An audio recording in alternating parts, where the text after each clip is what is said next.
Okay, hello. I think this is working. Okay, yay. So, welcome to the very first Notable Chats and Instagram Live series presented to you by Amanda Fish Voice Studio. And I'm so excited, you guys. I'm also a little bit nervous because this is my very first Instagram Live. And those of you who are in my studio know that I am the least tech savvy person you know. So it's an adventure, you guys. We're just going to figure it out together. But I just wanted to provide you guys with as many resources as possible through my studio. So I'm kind of taking advantage of the fact that I have all of these fabulous artist friends who have a little bit of free time on their hands right now and are able to talk to me about all things voice and music. So in a minute here, once I figure this out and once Vinny joins, we're going to have the myth, the man, the legend, Vinny Kempski on to talk about musical theater things. And he's just been musical theatering just like all over DC. Like, name the DC theater: Arena Stage, Kennedy Center, Only Theater, Keegan Theater, Signature Theater like 100 times. You name it, Vinny's performed there. And those of you who caught my Instagram story know that this dude is insanely talented, but he's also insanely good at auditioning and networking and marketing himself, right? Because that's what you need to do, especially in the DC area, to kind of set yourself apart from all of the other humans out there trying to do the same thing. Okay, and then I'm clicking on his name. I think this is gonna work. It says waiting for Vinny. Connecting. There we go. Hey! What's up? What is up? What's All going on? right. Thank you so much for being my guinea pig and Of agreeing to course. do this. Yeah, I'm Absolutely. pumped. So I was already kind of singing your praises before you got on here. So we're just gonna kind of like dive in. Let's do it. Let's dive right in. So yeah, so you graduated from Catholic, Catholic which you. Catholic U, which like I feel like I see that on a lot of bios in this area, just saying. But I have a ton of students right now who are high schoolers who are stressing over the whole college audition process. And it's crazy. I feel like, especially right now, for musical theater or music, they're like, you know, you need to find a song that's perfect for you and that, Right. you know, expresses you, but also has a lot of acting and also isn't overdone, but also something that's really good for your voice. And it's just kind of crazy. So I mean, how was that process like for you? Oh man, oh man, it It was was a 11. minute ago, I It know. was it was like 11, 12 years ago now. So details are a little fuzzy. For me, it was oh man, this is a cringe story. Let's just start off right on the cringe. Please, Uh please. oh man, I so I did shows in high school, but I wasn't like gung ho musical theater.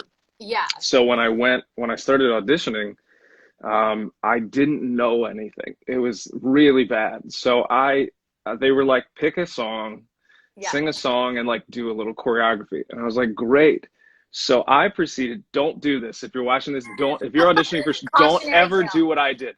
I did Greased Lightning with the choreography from the movie. Like, I You mean, didn't. I did. You I did. tried. That's Don't, so pure. it's awful. It's awful. And I was sitting there like looking back on those years, like just kill me now. It was awful. I Oh, somehow I somehow made it into the program. So if that's any consolidation, like it's if I made it, so you'll make it. yeah. I did it with Grease Lightning, so you're There you good. go. There you go, kids. Oh my God. That is too good. Oh man. Man. But like that's a program that you feel like you'd recommend? Because I know a lot of my kids are considering Catholic right now. That's kind of like Catholic had back when I was going there and about there was a woman named Jane Pesci Townsend who ran the program. She sadly passed away after my freshman year. She taught me. She kind of laid the groundwork for most DC actors now. Um, she had just this sense of teaching that I'd never had in like any sort of mentor before, and Catholic kind of still has that foundation, and everyone sees most people who audition regionally that see the Catholic credit. Um, especially for the older actors in the area, you kind of know that you have like a baseline of credentials and experience and teachings that they got that'll just benefit a show exponentially. Yeah, yeah, yeah. Okay, that's awesome. All right, so Catholic check. Maybe don't audition with Grease Lightning. But Don't ever do. I can give you all the things never to do oh my in God. class or in an audition. Just hit me, DM me Okay, personally. I'll perfect. give Because you that's all where the I was. checklist.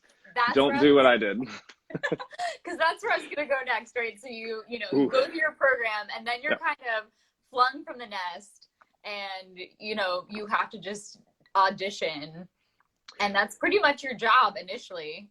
Is just Yeah. hitting the ground and auditioning everywhere. Like, what was that experience like?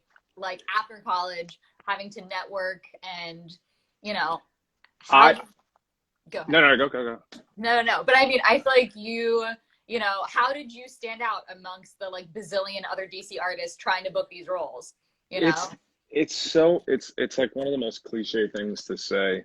Um, I was fortunate enough to have gone to school in a city that has like a great regional base, Yeah. um, which already benefited me because I started auditioning. I wasn't cast in any shows my freshman or sophomore year at in college. I feel So I like was that's like, what? fine. Like, Yeah. So I was like, why not just like I have a weekend free, I have a Monday, evening free. So I would just go to these open calls. And if you're in middle school, if you're in high school and you're watching, there's a process of non-equity, if you don't already know, where you're kind of put at the back of the line until all the equity actors audition. And if there's still time for the non-equity actors to audition, then you get bumped in and you can be seen. Um, so I started to audition my sophomore year, just outside, knowing that I wouldn't get cast, but purely just like, here's my face. Just like yeah, here yeah. I am. I'm here. I know I'm not good for anything right now. I know I'm not experienced, but I'm just like establishing myself as I'm present. If there's something in mind that you have for me, I had a friend who went to NYU while Ben Platt was briefly there, and he told her the story of how he auditioned for a Pascal and Paul show, Hmm. didn't get it, like Broadway show, and they were Yeah. like, "No, you're not right for this, but we might have a project like later down the line that you might be involved in." And it was Dear Evan Hansen, and it was like he didn't book the show, Ah, but yeah. like 2 years later, they were like, "We actually like that guy from that audition way back when that we didn't cast him." So Hmm. like just showing your face right off the bat, I think is Yeah. super essential. Um, and then constantly refining, as there's always going to be a better dancer. There's always going to be a better singer. There's For always sure. going to be a more good looking person than you. Like it's the accepting of I still have a lot to work towards, but Hmm. you as an individual, as a package deal, is something unique that a creative team could benefit from. And I Yeah. think having that in mind, knowing that like I'm not the most talented person, but I can work harder than the most talented person, or I can do Yes. these things more than that person can, that actually carries the longevity of that carries a lot longer. For sure. Yeah. Yeah. Yeah. Showing up. That totally makes sense. And then Mm-hmm. like what role does networking too have in that, Because I feel like once you start building your resume, like you have this amazing relationship cultivated with Signature Theater where you've been in like, 100 things. Mm-hmm. Like, how does someone, even after you book that first role with that theater, like how do you establish that so then you're being asked on more and more projects down the line? I have I've prided myself on this since even back in school, that work ethic is the most essential thing Yeah. to bring forward every day of rehearsal, every day of tech week, every single show, 8 shows a week. If Signature hires me, they know that they're getting the exact same thing that I've done for every show they've done in the past. Hmm. That it's just like that's the baseline. And if you do the baseline, maintain that level of discipline, in the grand scheme of like putting on a regional theater show, you have 3 weeks of 8-hour days, 6 days a week, and then you have a week of tech, and then you're up. So Yeah. like you're up, and the creative team have done their jobs. They've the director, choreographer, producer, sound, costume, set design. They've all done their work before you've even walked into the room. So it is your job at that point Hmm. when you're there to bring everything. They've done all the heavy lifting. So it's Yeah. my job to carry out the vision that I was hired to do. So I just constantly keep that in mind. And, through that, you'd be surprised at how easy networking is when you have a group of people that you've worked with that want to constantly work with you or bring you back, or people that you want to collaborate with who Mhm. are so quick to recommend your name, or you're vice versa, quick to recommend them, just as like, and it's kind of this just a bond that you get between. Signature is like a second home to me. That's And so so I just find that like if I bring the best to the table and be the least pain in the ass I can be, then like great, they'll hopefully continue to hire me. you know? yeah. Yeah. Well, no, I mean, like DC theater is a small world. So if you Yeah. have that positive reputation, yeah, and people know that you're a hard worker, People talk, yeah, yeah. Yeah. It's yeah, just like sure. everyone knows everyone. Hmm. Yeah, definitely. And then, like, I know a lot of my kids had a lot of questions about what that experience is like living in, that 8 shows a week thing. Because that's not something that I've done in a while, because I've been hanging out with all of my lovely students every week. But, like, typical, like, day in the life, Yeah. you're in the center of, like, a couple month run, 8 shows a week. Like, It's, I don't, actors are athletes. As a former yeah, athlete myself, competitive athlete myself, like we're athletes, and yeah. it's tough on your body. And any actor will tell you that like doing 8 shows a week it's like a badge of honor Yeah, because for it's sure. and it's also like you have the bond of the entire cast also going through it with you. Hmm. If you're lucky to have like a big cast, and that's like it kind of helps you know that like everyone's body's deteriorating too. Like I did I just finished the 3 month run of a chorus line, and Yes. it smoked me. I think, I was in the best shape of my life, but like I it required so much more yeah, prep and stretching and training, and yeah. yeah. No, I mean, I came to see that show and I remember I was blown away out, but then thinking like, oh my gosh, they're doing this twice a day, almost every day. Like Yeah. it's hard to fathom that. Did you have like a health regimen or like something you followed, especially for a show that's very physically demanding, like a chorus line, like something take care of your body, take care of your voice? Because I feel like vocal fatigue is a thing that is so real. Oof, it's It's very I real.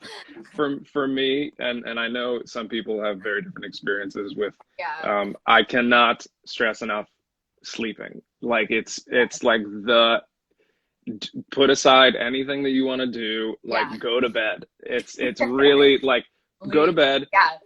water nonstop, like, Mm-hmm. and also like on top of like physically maintaining yourself, I think it's also equally, if not more important, to mentally Ooh, keep yeah. yourself healthy too. To Yeah. like, keep yourself sane in whatever way, especially, with all the crazy stuff that's going on right now. It's like Yeah. find your passions, find your hobbies, find different activities that like separate you, detract you a little bit from the theater world, because if you live it all the time, it's just going to drain you. And I think Yeah. that finding that it's imperative to find that sort of like levity away from it. And Mm-hmm. also like you said, for like vocal strain, I don't know necessarily, it depends on your technique or whatnot, but Yeah. um, a local ENT, an ear, nose, and throat doctor, just to like maintain, because people don't realize Yes. vocal cords are a muscle, like they're a muscle, and to just like you would strength training or cardio or lifting weights, you got to warm up, you got to stretch, and so Yes. like just maintaining like a regiment of like Mm-hmm. water. I did for Assassins, I did twice a show. I did hot tea with lemon and honey, just like to soothe the throat, and like because I had to do like 15 minutes of screaming at the end of the show, and God. oh, it was terrible. And somehow like I didn't miss a show, but it was like after we closed, and the next day I was like, it hit me all at It once. was like waiting till It was right literally after. waiting of like where the adrenaline will kick in until literally the moment you close. Of course. I shaved the mustache, and that was it. That was done. Your body knew it was That over. was it. It was time to fall apart. Oh my God. I'm so glad you said that though, because all of my kids, just every day, I'm like, did you warm up before you practice? Did you You do have to. this? Like, yeah, you got to. It's a muscle, like It it's is. It people is. think like, oh, I just wake up and I start talking, so like I can sing too. And it's you're putting if you actually like look at like if you were to watch, I wouldn't recommend it, but like watching how vocal cords actually No, it's work when you're interesting. singing, Oh, it's don't worry, I force wild. my kids to. Yeah, they all It's see. wild. Yeah. No, it is. No, I'm gonna have a colleague on next week who's a vocal health specialist, and I'm so excited because Oh, like, that's great. Oh, but that's yeah, awesome. it's a conversation that needs to be had for sure. Absolutely. Yeah, 100%. So we did have some special questions for you from our students and fans. So my student Anna, who I think is watching, hi Anna. Hi, Anna. She wanted to know. Her question was, she said, if you're a stronger singer and actor, does that prohibit your chances in the industry?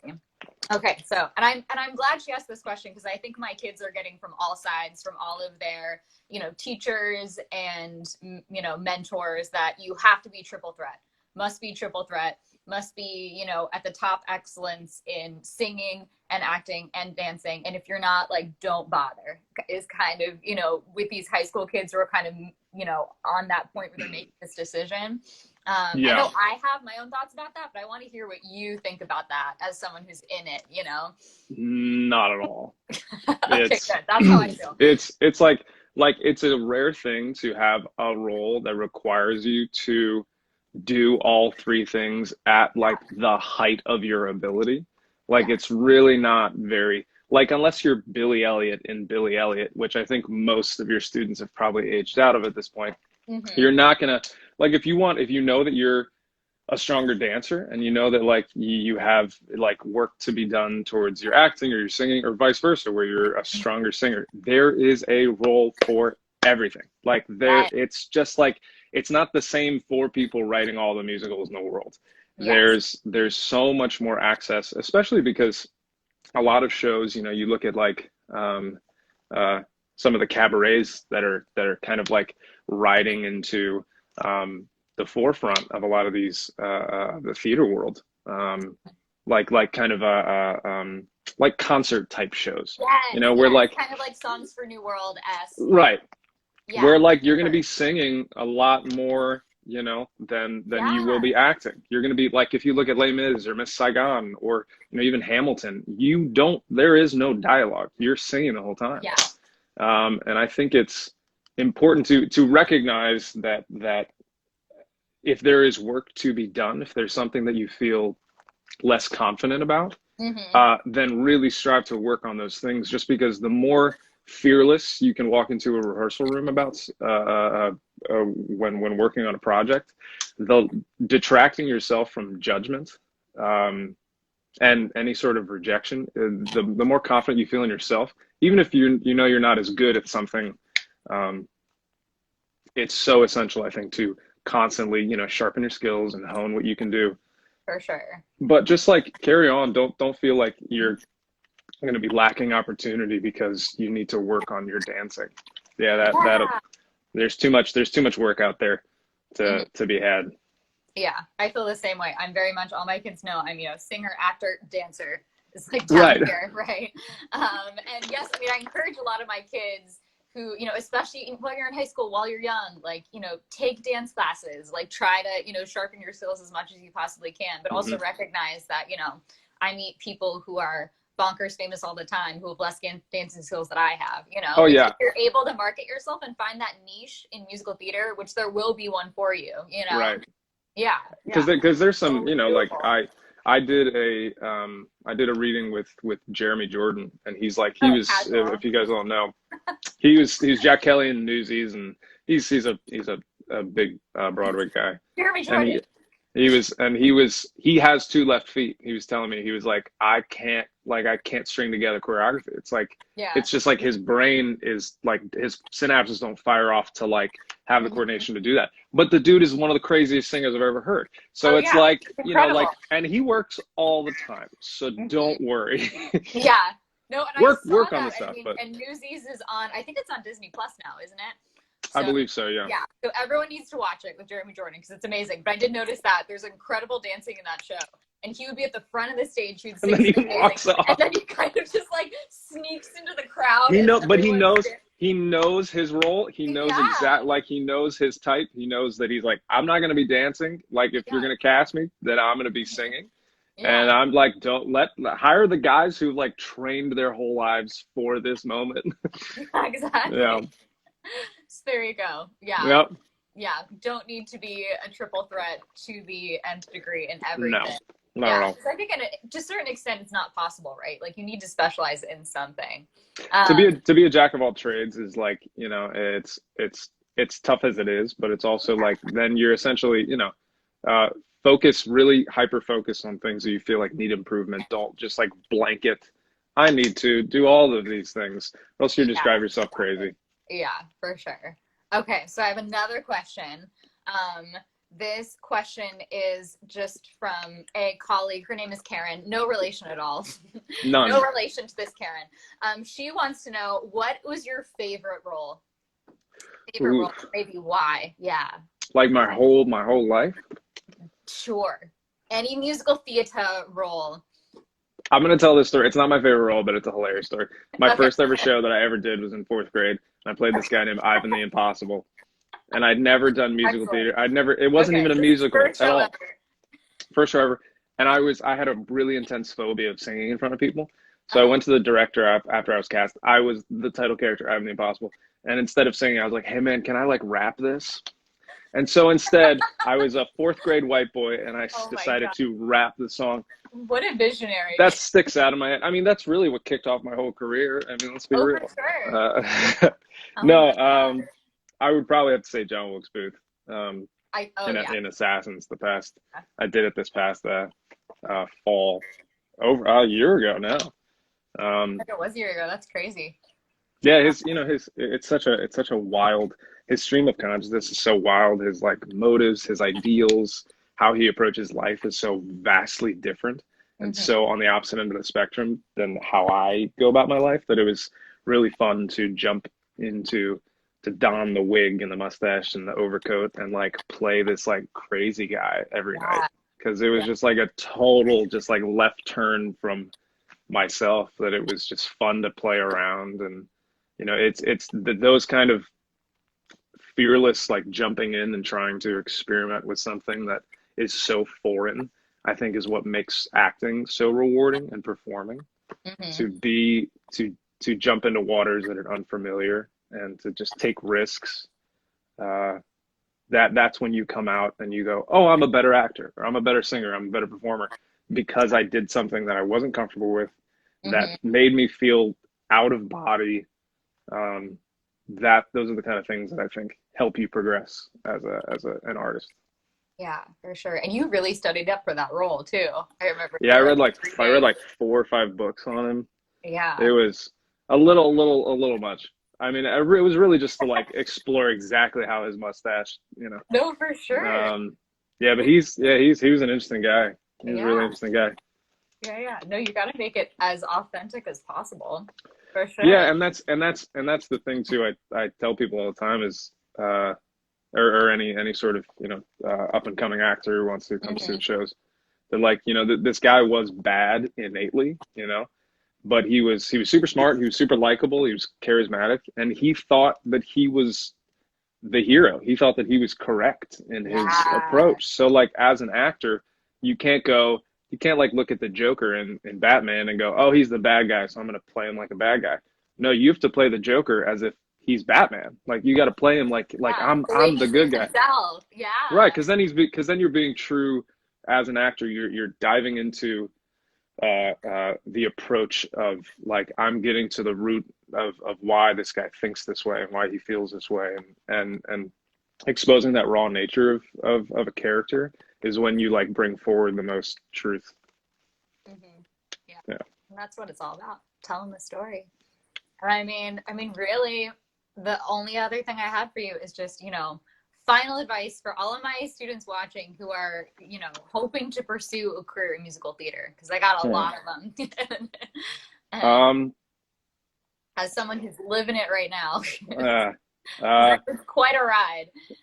as someone who was on the other side of high school and college, Yeah. um, it's much easier said than done, For sure. especially when you're that age and you're still like growing into yourself and maturing.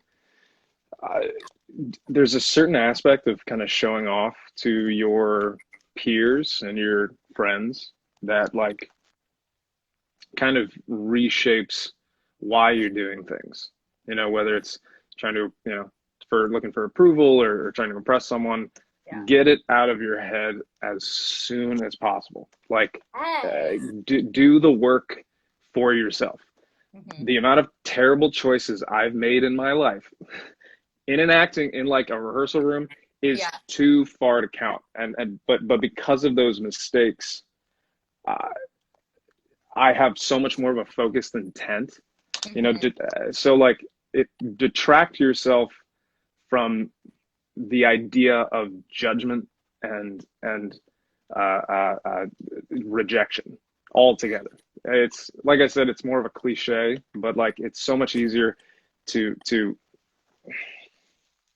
to dive in headfirst fearlessly uh, uh, when walking into an audition room or a rehearsal room, Yeah. or like when you're applying to schools, going to conservatories or whatever, because you're just going to hear no constantly. That's like the whole top Hollywood actors are out of work too. Like Yes. Yes. there's I'm so glad you said that. I have students who will get discouraged after, not getting a certain role they wanted. no. Literally everyone. I Jeremy Jordan. Everyone goes through that, right? I've That I've doesn't mean I've you're not talented. right. Doesn't mean you're not castable, you know? I've originated roles and readings and haven't been cast in said role. I've had a role literally written with me in mind. They wrote it thinking Yeah. about me, and then I wasn't cast as the role. Like characters change, Yes. things change. Yes. It's completely fine. Visions, like Mhm. you're gonna work with a creative team that like go in, and that's why I like to stress in the beginning of this, like if you go in and you show a unique side of yourself, it's not necessarily about who's the best singer, who's the most good looking person. It's Yeah. how you said that line. It's that little flair that you added to or a look you gave that the director goes, oh, that's how I think of the character. Is how that person did it. It's not necessarily about you know about the most talent. So just like perseverance. The industry is super tough, even booking jobs, and there's ups and downs everywhere. So learn to cherish every opportunity you have, even if it's a bad show. You're gonna have good shows, you're gonna have bad shows, Yeah. you're gonna book lots of shows, and then you're not gonna book any shows. But that doesn't take away from you and what you can give as an artist. Hmm. Well said. Yes. Round of applause. Okay, cool. That's really all we have. I'm sure I'll bring you on at some point later in the game, but Whenever. this was just kind of a grand experiment. And I think it went really well. I Um, love it. Love it. yeah, I love it. Thank you so much for being here. I usually Of sign course. off with all of my kids virtually by doing a virtual high five because I'm sad that I can't like give them physical high fives. So we're gonna virtual high five. Come on. Give it up. Let's go. All right, excellent. Yeah, thanks everyone for watching, and Thanks for I'll coming. post this on my page later because I know I had a lot of people text me saying that they couldn't physically watch this, but they wanted to see it. So it's all good. Thanks for All having me, right, Amanda. all right. Bye, Bye, y'all. everyone.